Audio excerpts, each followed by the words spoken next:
So we all have this feeling that our story will end with an epic battle between good and evil.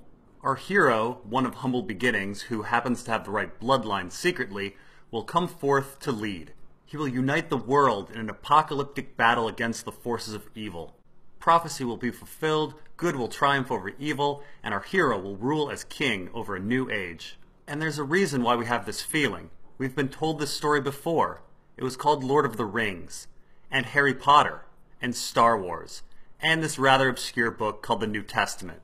But our author likes to surprise us. He likes to break tropes. So I'm suspicious. What if our story isn't heading this way? What if everything we know is a lie? And I mean everything. The bloodlines, the sigils, the gods, the destiny, the prophecies, the importance of kings. What if they don't mean anything? What if mankind has been tricked? What if we, the reader, have been tricked? Let's go back to the beginning. The real beginning.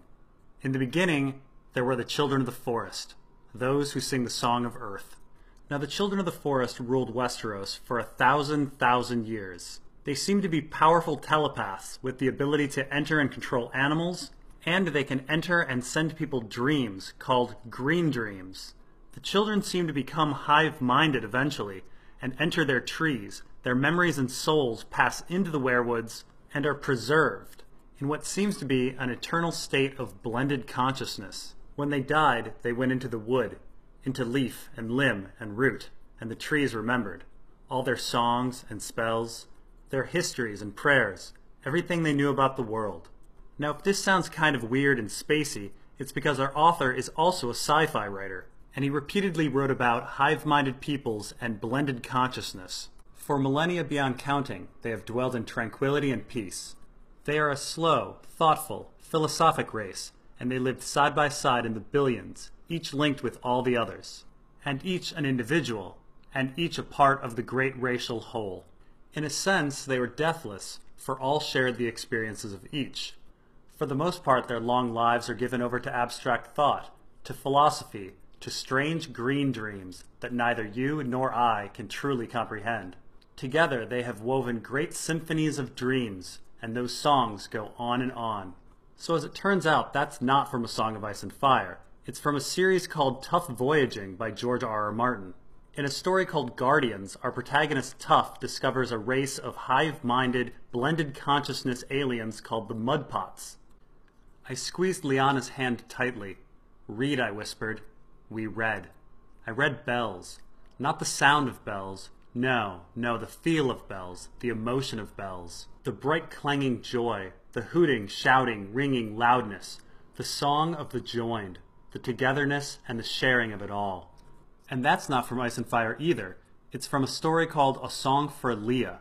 In that story, the protagonists, Rob and Lyanna, discover a being called the Grishka, who is a mold that lives in a cave and absorbs individuals into a heaven-like hive-mind state. It also can send out dreams. Once the pyramid is destroyed, their social structure virtually disintegrates. The adults either flee, hoping to join some other clan, or revert to near animal savagery. Winter is coming, Proctor, and much must be done.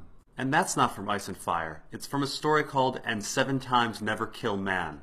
It's about a peaceful woodland race called the Janshi, whose religion and society centers around black pyramids in the woods.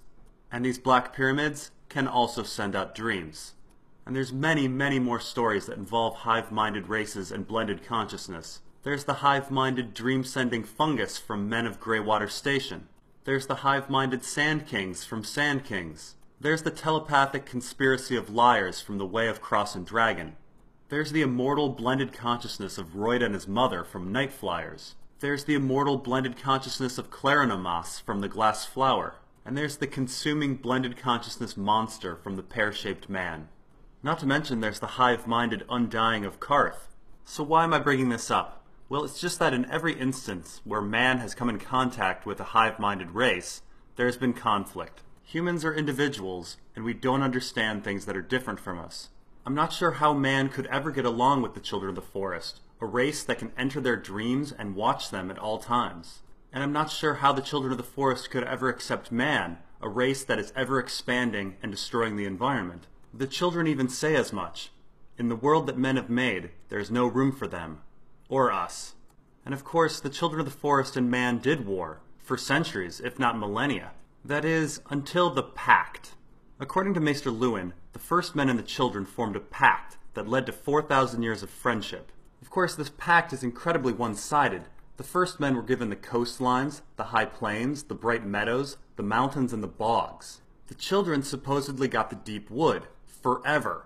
Except that we know that the first men took that too, as Deepwood Motte exists. So Luwin's story about the pact seems to have some bullshit in it. The first men signed an incredibly one-sided pact and still went back on it. And here's something else that's kind of weird about Luwin's story.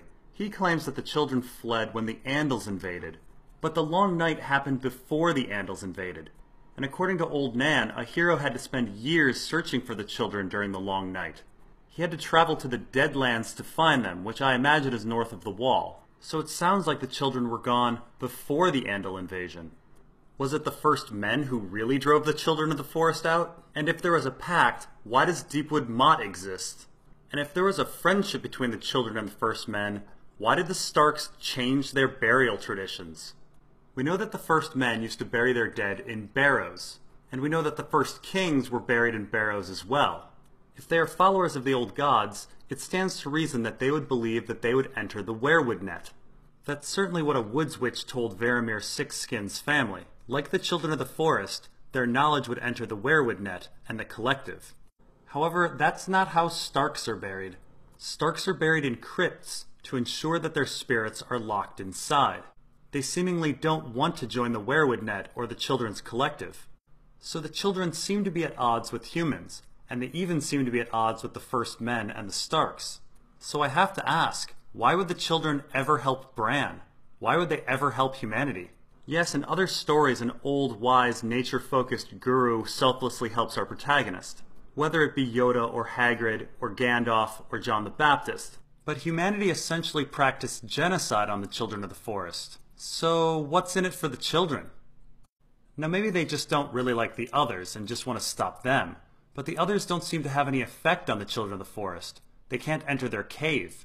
And the others don't seem to be threatening any werewoods. So besides something dubious like fulfillment of prophecy, is there a single good reason that the children would ever help humanity? It seems that there's a good chance that the children of the forest aren't helping Bran, but using him. Let's go back to A Song for Leah. In this story, two telepathic investigators, Robb and Lyanna, are called in to investigate the Grishka. As I said before, the Grishka is a subterranean mold. The local alien population, the Shkeen, are all members of a religion that demands that they enter the mold when they get old. And old is only defined as between 40 and 50. Humanity exists on the planet and is thriving, but a small percentage of humanity has converted to the Shkeen religion and is entering the Grishka. And this is why Robb and Lyanna have been called in to investigate. So far our stories are the same. Both the Grishka and the werewoods are a hive-minded net of consciousness. Both the Shkeen and the children of the forest enter the blended consciousness because of their religion. And in both stories, humanity is a growing power that doesn't quite understand everything. Now in A Song for Leah, Lyanna unexpectedly joins the Grishka. Robb, who is Lyanna's lover, is devastated. But then Lyanna visits Robb in a dream. Robb, please, join us. Join me. It's happiness, you know, forever and ever, and belonging and sharing and being together. I'm in love, Robb. I'm in love with a billion people.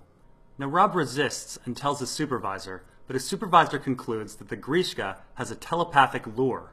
I believe the Grishka uses a psi lure, a love lure if you will, to draw in its prey, something so powerful that it convinces men, even you, that it's God. Now it's hard to say who was luring Robb. Was it the Grishka? Was it the collective of Shkeen? Was it Lyanna? With a blended consciousness, it probably doesn't matter. And it's hard not to see the parallels between this and Bran. Who is calling him? Is it the werewoods? Is it the collective of children? Is it Bloodraven? With collective consciousness, does it matter? Now the most interesting and alarming thing about the story of the Grishka is that it didn't target humans until a telepath entered it. After the telepath entered it, human conversion started skyrocketing. And I imagine with Lyanna joined, that its ability became even better. So the collective gains the abilities of the individuals. and this explains why the collective of children want Bran. Adding powerful telepaths to the werewood net would increase the ability of the collective children to call out to others. This may explain why Bloodraven is in the net. But why would the werewoods call out to Bran? After all, north of the wall there are tons of telepaths. They're known as wargs or skin changers. Well, it's rather clear in our story that Bran is the most powerful telepath that we've come across. He is unique in that he has the ability to enter people. And it's not just Hodor that he can enter. At one point, it seems he almost accidentally enters Mira. Bran thinks about skin changing and thinks about Mira, and suddenly she panics and runs from the room. The second most powerful warg we've come across is Varamir Sixskins, but he was unable to enter another person. And that's after a lifetime of warging. Bran is a small child, and he accidentally enters people. Imagine his potential when he tries to do things intentionally. And the uniqueness of this ability is not limited to ice and fire. In the story Night Flyers, which takes place in the same universe as most of George R.R. Martin's sci-fi stories, the characters specifically say that no human telepath has the power to seize somebody else's body, mind, or soul, even for an instant. So if and when Bran enters the werewood, just imagine what power he's handing over to the children of the forest. He's handing over to billions of children the ability to enter and control human minds. He's handing over to them the ability to enslave humanity. And we'll be talking a whole lot more about slavery in Part 2.